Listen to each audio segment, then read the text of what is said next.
ॿुधो त उहा असांजी रेगुलर जी समरी खे रद्द करे ऐं 37,000 जी समरी जेका काबीना जे अंदरि पेश कई वई ऐं उन ई समरी जे अंदरि लिखियो वियो त 55 साल बाद नौकरी ख़तम, न को पेंशन न ई रिटायरमेंट, उन ई 37,000 ते उहे उस्ताद ईअं आम माण्हू थी गुज़ारींदा। असांखे तमामु घणो दुख थियो। असां उस्ताद साहिबान जेके बि हिते आहिनि असां उन्हनि सभिनि खे गुज़ारिश कंदासीं त अवां असां सां शफ़क़त मोहब्बत ऐं अवां जो साथ असांखे खपे ऐं असांजो साथ ॾियो। असांजो ही जाइज़ हिकिड़ो हक़ आहे ऐं उन हक़ में असां सां तावन कयो, असांजो आवाज़ उथारियो। अवां सभिनि जा लख थोरा थींदा, अवी बि असांजा भाउ रहियो। अवां असां खां सीनियर रहियो ऐं अवां रेगुलर रहियो। असां हिकिड़ा मुलाज़िम कचा मुलाज़िम बल्कि कमज़ोर मुलाज़िम थी करे अवां खे असां गुज़ारिश कंदासीं त असांजो साथ ॾियो। अवां सभिनि जा लख थोरा। अवां खे अलाह साईं ख़ुशि सलामत आबाद रखे। वॾी महिरबानी। यो मोहम्मद अली हारिसर साहब कदी माखी तुंहिंजी मुल्क जंहिं बि बरी सुर्ख सॼो ई सिकंदा रहिया। अॻूणी इलेक्शन जो मेंबर जेको तालका जो साईं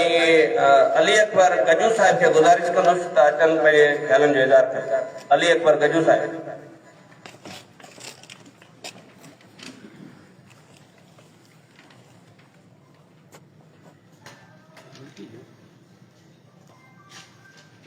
मेहरबानी साईं खैर मोहम्मद साहब। बिस्मिल्लाहिर्रहमानिर्रहीम। सब खां पहिरीं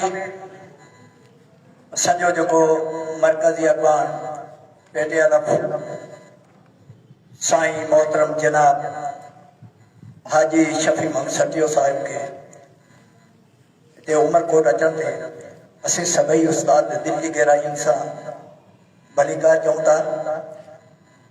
जेके असांजा उस्ताद गॾिया आहिनि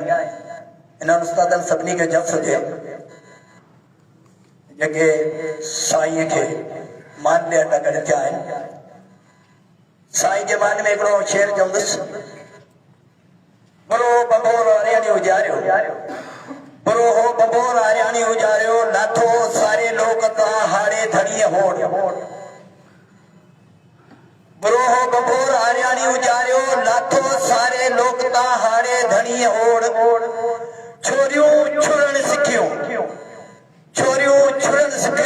सिखियूं पुनू कयाऊं पोर। आयो सो अतोर ॾुख विहारियो। साईं जन खे असीं उमरकोट जा सभई उस्ताद ॿिन्ही हथनि सां सलाम था करियूं जेको उस्तादनि जे हक़नि जे लाइ हिन उमिरि में पाण सॼी सिंध जो सफ़र करे असां वटि पहुता आहिनि। असीं मुख़्तलिफ़ फेसबुक ते व्हाट्सएप ते साईं जन जे कावशनि खे ॾिसूं पिया। साईं जी तबियत बि ठीकु न आहे,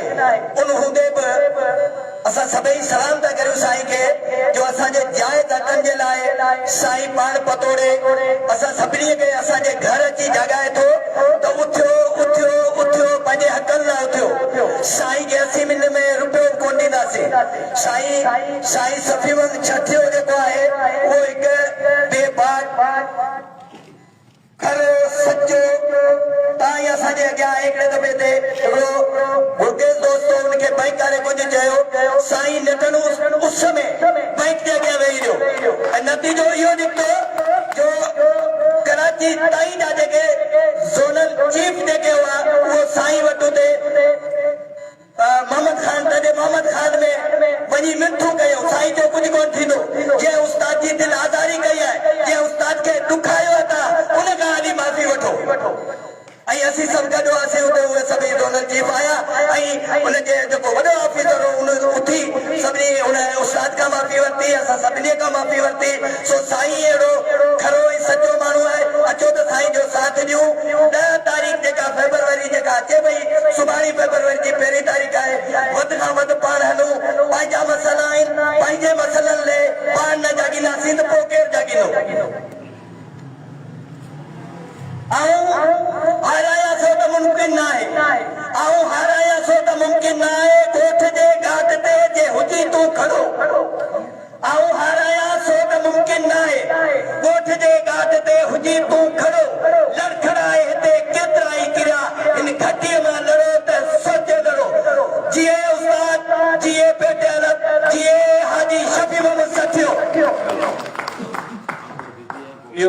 अली अकबर गजमल जे पंहिंजे ख़्यालनि जो इज़हार कयो। विसरे सारो लोग छल न विसरी तूं तोखे केॾो न मूं साॼियो आहे साहिब। उस्तादनि जे जाइ हक़नि जी अॻुवाणी कंदड़ तालका जे अॻुवान साईं मदन महर साहिब खे गुज़ारिश कंदो अचनि पंहिंजे ख़्यालनि जो इज़हार कयो।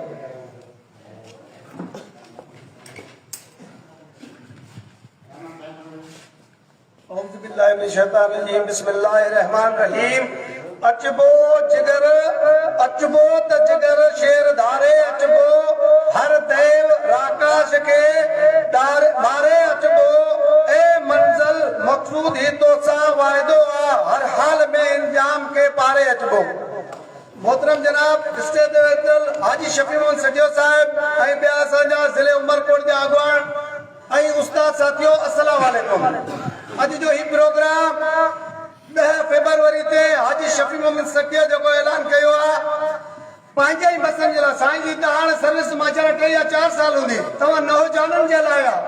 पापती जो सबूत ॾियो। ॿिया ज़िला जेके उमरकोट जो ज़िलो साईं खां असां वचन कयूं था इंशाअल्लाह अॻे बि असां तव्हां सां निभायो आहे, हाणे बि उमरकोट जा उस्ताद तव्हां खां निभाईंदा। उस्ताद साथियो ॿधी कंदो त मसइला हल थींदा, जेकॾहिं छोड़ो चक दिना तो मसलो हल कोई कोन थींदो। तंहिं लाइ तव्हांखे अर्ज़ु आहे सभु गॾिजी 10 फरवरी ते साईं जा हथ मज़बूत करो, इंशाअल्लाह पंहिंजा जेके ई मसइला आहिनि उस्तादनि जा उहे हल कराईंदो। महिरबानी सभिनी दोस्तनि जी। अस्सलाम वालेकुम। इहो हुयो मदन महर जे पंहिंजे ख़्यालनि जो इज़हार कयो। मोरियूं सभु न मोगलूं सोडा सभु न राणा, मोरियूं सभु न मोगलूं सोडा सभु न राणा, दिलि वणंदड़ दाणा अञा कया निकात में। और रिटायर उस्ताद अब्दुल लतीफ कोरी के गुजारिश कंदो पियो अचनि पंहिंजे ख़्यालनि जो इज़हार कयो।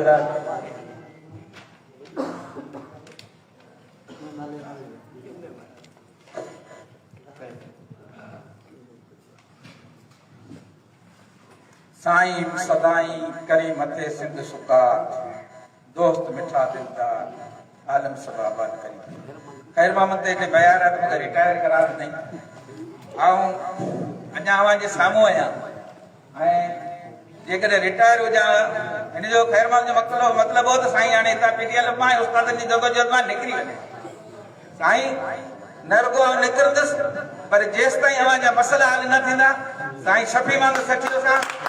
हर विख ते गॾु हुंदुसि ऐं जिते बि कंहिं उस्ताद खे को मसइलो पैदा थियो, जिते कंहिं उस्ताद खे का ज़रूरत पई, जिते मुंहिंजी ज़रूरत पई, इंशाअल्लाह पहिरें उपाड़ो मां उस्तादनि सां गॾु हूंदुसि। सो साईं शफी मोहम्मद साहब जेको प्रोग्राम खणी आयो आहे उहो असां उस्तादनि जा मसइला आहिनि जेके असांजा जाइज़ मसइला आहिनि जेके असांखे मिलणु घुरिजनि हा। पर अफ़सोस सां साईं हिन 3 साल जेके 4 साल जेको पीटीएल जो रहियो टोनियर जंहिंमें बाटी हुई उहा को एहतजाज करे रिकॉर्ड कोन कराए सघी, पर जस आहे साईं खे इन 4 सालनि में आऊं गॾो त 4 दफ़ा असां हिन कराची में जेको असां जूता खाधा मोटरा खाधा पर असीं हटियासीं कोन। ज़रूरी कोन्हे त असांजा कम थी वञनि पर असां उन्हनि खे साबित करे ॾेखारियो जेसि ताईं असांखे हक़ न मिलंदा साईं शफी मोहम्मद सॼे क़यादत में असीं हिन रोडनि ते रस्तनि ते अव्हांजे साम्हूं हूंदासीं ऐं इंशाअल्लाह हक़ वठी रहंदासीं। सो मुंहिंजा दोस्त भाइरो ये असांजो मुंहिंजे हिकिड़े जो मसइलो कोन्हे, हर हिकु जो मसइलो आहे, हर उस्ताद जो मसइलो आहे। जेकॾहिं उन ते अॼु पाण ख़ामोश थी वेही रहियासीं त पोइ ईंदड़ जेके असांजा उस्ताद आहिनि उन्हनि जे लाइ बि मसइला थींदा।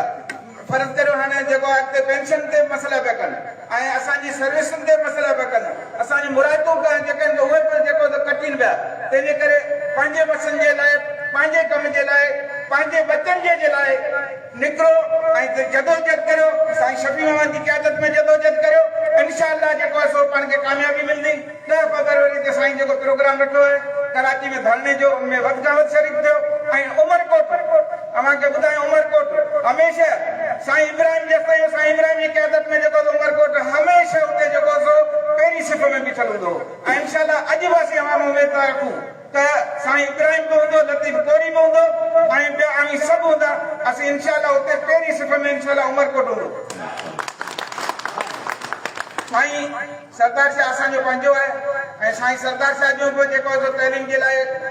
आहिनि जेके हज़ारे माण्हुनि खे रोज़गार ॾिनो आहे, उस्ताद मुक़ररु कया आहिनि, उन जे लाइ असीं साईं जा तहे दिलि खां शुक्रगुज़ार आहियूं। पर साईं खे असीं इन प्लेटफॉर्म ते अपील कंदासीं साईं जेके असांजा जाइज़ मसइला आहिनि अवां असांखे मुक़रर त कयो 60,000 उस्तादनि खे इहा मुंहिंजी वॾी महिरबानी आहे हिकिड़ो रिकॉर्ड आहे सिंध में इतने उस्तादनि खे मुक़रर करण जो इहो अवां जस लओ पर जिन खे अवां मुक़रर कयो आहे उन्हनि जा जेके जाइज़ मुतालबा आहिनि असां इन प्लेटफॉर्म तां साईं सफ़ीमान सठो ई क़यादत में मुतालबो था करियूं उमरकोट जा उस्ताद त साईं असांजा जेके जाइज़ मुतालबा आहिनि उहे असांजा मञियो ऐं असां में जेका परेशानी आहे जेका तशवीश आहे दूर करियो असीं अवांजा हमेशह जेके सो रहंदासीं ऐं उमरकोट जो उस्ताद जेको आहे सो महिनती उस्ताद आहे ऐं अवां ॾिठो हूंदो त उमरकोट जो जेको आहे तालीम जो रिकॉर्ड पूरी सिंध में उमरकोट थर जो पहिरियों नंबर थो अचे हालांकि पसंदीदा इलाइक़ो आहे इन मां साबित आहे त साईं सरफराज साईं सरदार शाह उमरकोट जो उस्ताद पढ़ाए थो उमरकोट जो उस्ताद महिनती आहे अवां उन्हनि जो क़दुरु करियो ऐं असांखे जेको इहे उस्ताद जा मसइला आहिनि उहे हल करियो सभिनी महिरबानी लख कुर्ब जेके साईं जे सॾ ते आया ऐं इनशा अल्लाह असांजी इहा जदोजहद कामयाबु थींदी ऐं असीं पंहिंजा हक़ वठी रहंदासीं महिरबानी इहो हुयो लतीफ़ गोरी ज़ाहिरी रिटायर थियो आहे पर हिन जा जज़्बा जेके रिटायर थियण जे लाइ न आहिनि हिन जा जज़्बा अञा बि आहिनि जंहिं तालका एजुकेशन ऑफिसर खे एप्लीकेशन ॾिनी आहे त मूंखे वरी बि हिकु दफ़ो मौक़ो ॾिनो वञे त आउं ख़ैराती पढ़ायां इहो हुयो साईं अब्दुल लतीफ़ गोरी साहिब हाणे आउं मोहम्मद हुसैन राठौड़ मर्कज़ी सदर गिरेवा खे गुज़ारिश कंदो अचनि पंहिंजे ख़्यालनि जो इज़हार कयो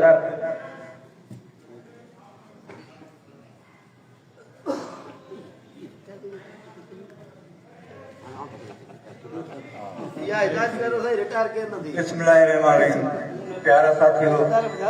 जीअं त तव्हां दोस्तनि खे गुज़ारिश कयां मुंहिंजो दोस्त भुलिजी वियो आहे को मर्कज़ी सदर कोन आहियां बेसिकली उस्ताद आहियां पर गिरेवा जो अदना कारकुन आहियां और मर्कज़ में आहियां deputy general secretary as a joint secretary प्यारा साथियों सब खां अवल ॻाल्हि इहा आहे त हर दोस्त ॻाल्हाए वियो आहे पंहिंजे हिसाब सां त असुल मेन जेको असां वटि जेको मक़सदु असांजो आहे उहो त असां पंहिंजा जेके मसइला आहिनि या असां ते जेका तलवार लटके पई उन जे लाइ असां जदोजहद कयूं ऐं सलाम पेश करियां थो साईं हाजी साहिब हाजी शफ़ी मोहम्मद सठियो साहिब खे जेको हिन तंज़ीम जे अंदरि हेॾियुनि मुश्किलातनि हेॾियुनि रुकावटनि ऐं माइनस करण जे लाइ जेकॾहिं साईं जे लाइ जेकॾहिं कोशिशूं कयूं आहिनि उहे नाकाम करे साईं अॼु तव्हांजे उमरकोट जे अंदरि वेठो ऐं हिकिड़े बहितरीन नमूने सां जदोजहदी माण्हू जेके बि हूंदा आहिनि कॾहिं बि पंहिंजे काल सां बेवफाई कॾहिं बि न कंदा आहिनि आख़िरी दम ताईं हू लड़ंदा आहिनि उन जो मिसाल तव्हांजे लाइ साईं शफ़ी मोहम्मद सठियो आहे साईं सां मुलाक़ातूं त हिन खां अॻु में असांजी कोन थिया हिकु ॿ आदि खे थियूं आहिनि पर आऊं साईं खे गुज़ारिश कंदुसि साईं ही जेके बि साथी हिते अॼु गॾु थिया आहिनि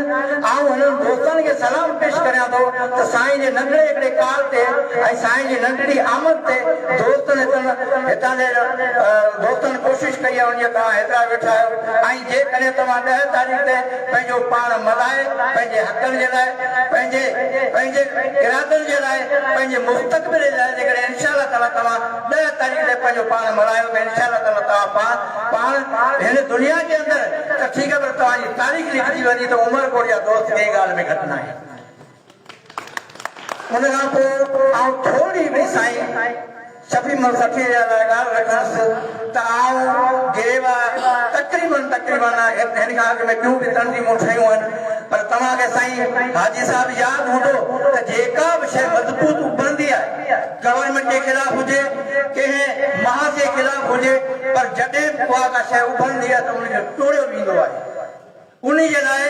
गवर्नमेंट हुजे तोड़े कहिड़ो बि इदारो हुजे उन शइ खे ॾिसो त हिकिड़ी मज़बूत शइ आहे ताक़तवर शइ आहे हिनखे टोड़ण जे लाइ साईं तव्हां जहिड़े ई नमूने सां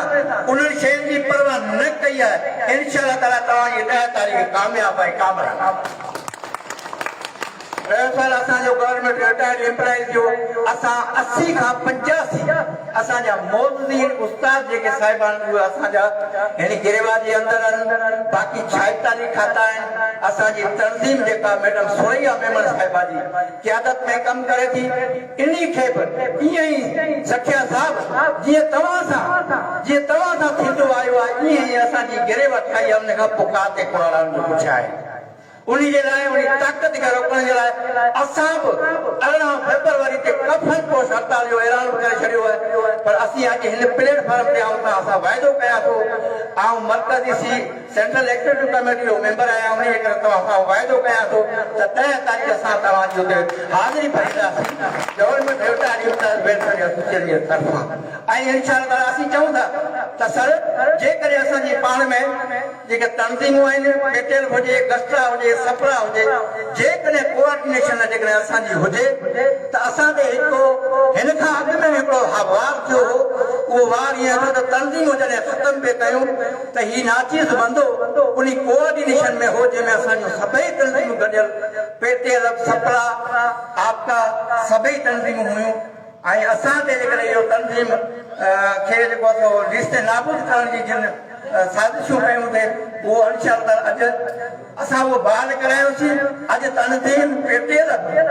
जेका 1952 जी ठहियल तंज़ीम आहे उहा क़ाइमु आहे क़ाइमु आहे ऐं उन में खोड़ सारियूं ॿियूं तंज़ीमूं हुयूं ऐं तव्हां दोस्तनि जो वधीक वक़्तु वठण चाहियां ऐं चवंदो त सर जेके बि हिन में तव्हां असां रिटायरनि खे बि आज़मायो तव्हां बि जेके बि तंज़ीमूं आहिनि सचा ऐं खरा सारी तव्हां सां गॾु माण्हू हूंदा तव्हां उन्हनि जी गॾिजी कोऑर्डिनेशन ठाहियो ऐं इंशाअल्लाह ताला हिन दोस्तनि जा मसइला तव्हां हल कराए सघंदा आहियो महिरबानी मोहम्मद हुसैन ने पहले ख्याल इज़हार किया कबीरा इस जुगत में उल्टी देखी री कबीरा इस जुगत में उल्टी देखी री तो पापी वेठा राज करे साधु मंगे भी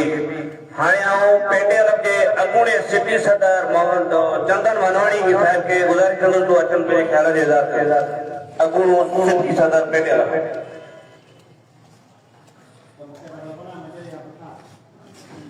स्टेज ते वेठल हाजी मोहम्मद सली सखियो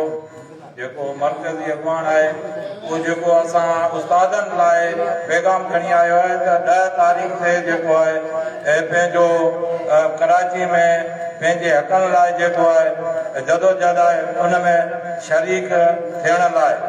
ऐं हाजी साहब अॻे बि असीं तव्हां सां गॾु हुआसीं हाणे बि असीं गॾु आहियूं भले रिटायर थिया आहियूं बहरहाल तव्हां सां असांजो साथ जेसि ताईं साह आहे उस ताईं निभाईंदो ऐं ॿियो त जेको हाजी साहब चयो आहे त तक़रीबन एजुकेशन डिपार्टमेंट सेक्रेटरीट मां जेके आहिनि पंहिंजा जेके समरियूं जेके आहिनि सभु तयारु आहिनि सिर्फ़ु फिनांस डिपार्टमेंट में जो रुकावट आहे जेको अवांजो सतरो छा अरिड़हं उणिवीह ताईं अव्हांखे मिली सघे थो जेकॾहिं अव्हां पंहिंजी जदोजहद करो ऐं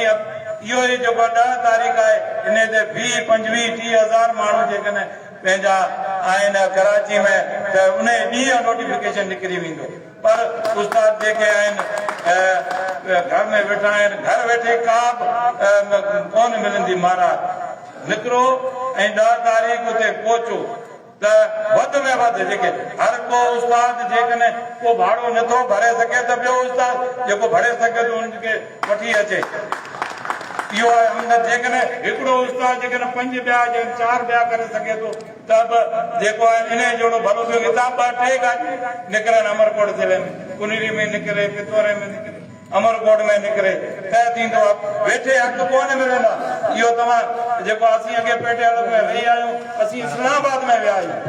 ऑल पाकिस्तान जो एहतजाज हो इस्लामाबाद में उते आऊं वियो आहियां इहो पेटेल हुई जेको मूंखे इस्लामाबाद बि ॾेखारियो लाहौर बि ॾेखारियो कराची बि ॾेखारियो हैदराबाद बि ॾेखारियो हर को माण्हू पंहिंजो फर्ज़ निभाए त हर 17 जा 20 मिलंदो त सेकेंडरी साइड ते जेको आहे 18, 19, 20 ताईं वञनि था 21 ताईं वञनि था त प्राइमरी साइड छो कोन था वञी सघनि पर पाण में कमज़ोरी आहे थोरी पाण में इहो कमज़ोरी छॾे ऐं जेको आहे पाण निकिरूं साईं जा हथ मज़बूत करियूं त का बि ॻाल्हि कोन्हे 17 जा 20 मिली महिरबानी चंदन मनवाणी पंहिंजे ख्यालनि जो इज़हार तूं सपड़ा सैकड़ो तूं दाता रहंदो तूं सपड़ा सैकड़ो तूं दाता रहंदो तूं पारस हूंदो जो सॼी दफ़ोन थे हाणे अगूणे ज़िले सरदार पेटेल जे साईं मोहम्मद इब्राहिम बजीर खे गुज़ारिश कंदो अचनि पंहिंजे ख्यालनि जो इज़हार कनि मोहम्मद इब्राहिम वजीर उस्ताद भाई जी भी ने हो यार राम कितनी कौन दी बताइए भाई जी भी ने यार कितनी कौन दी जानना बिस्मिल्लाहिर्रहमानिर्रहीम सूरे मरीज सूब खे वाह वाह दिल जा वहम विसार हर भाला गिड़ भाकरे आदि ढाल मढार मथा तैग करार मार बता मुझा निहायती काबिल एहतराम ये प्यारा मौसम साथी साईं हाजी शफी मोहम्मद सखियो साहब अगवाटी चवातो मरकज सदर आर सिंध पीटर सूबा सिंध साईं मोहम्मद हुसैन राठौर साहब मरकजी डिप्टी जनरल सेक्रेटरी गिरेवा सिंध मुझे उमरकोट जा मौसम साथी मुझे साम्हूं वेठल अजीज हमपेशा उस्ताद साथियो अस्सलाम वालेकुम। उस्ताद साथियो